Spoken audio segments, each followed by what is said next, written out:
Sometimes people tell me that they're looking for deep love, but what I think they really mean is that they want somebody else to fall deeply in love with them. And they want that to happen without the other person actually seeing them, like the parts that feel difficult or uncertain or unpolished. And that's often the big tension at the beginning of a romantic relationship. Because when you first meet someone, you want to put your best face forward, so you put some curated, managed, edited version of yourself for them to know. Because that attractive, easygoing version is less likely to be rejected.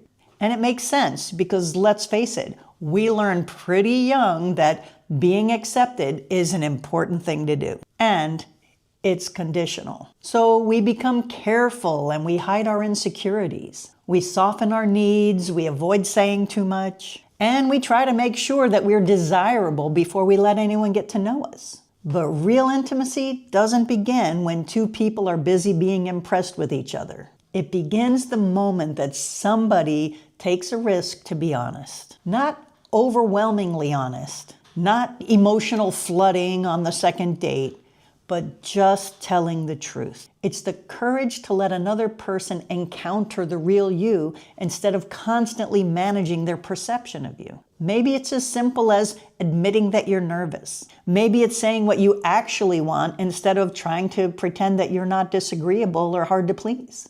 Maybe it's revealing some fear or something in your past or something tender about you that you wouldn't normally expose, something you might normally protect. Because if a relationship can only survive while you're performing, well, eventually that performing is exhausting and the relationship doesn't stand a chance. Real love requires for both sides to have a place to land and connect with each other.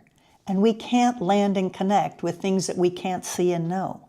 We got to create a place for that. And the paradox is that vulnerability feels dangerous because we could be rejected. But without vulnerability, the connection feels shallow. You can have attraction without intimacy, chemistry without safety, and attention without being fully known.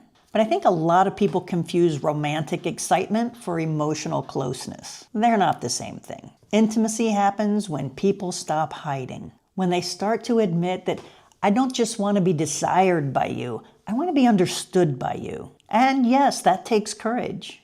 Because the moment you start being real, the other person gets to respond to the real you, and not the carefully constructed version. But that's also what makes genuine love possible. Not being loved for some character that you created, but being loved for who you are, naturally and authentically. That's worth having.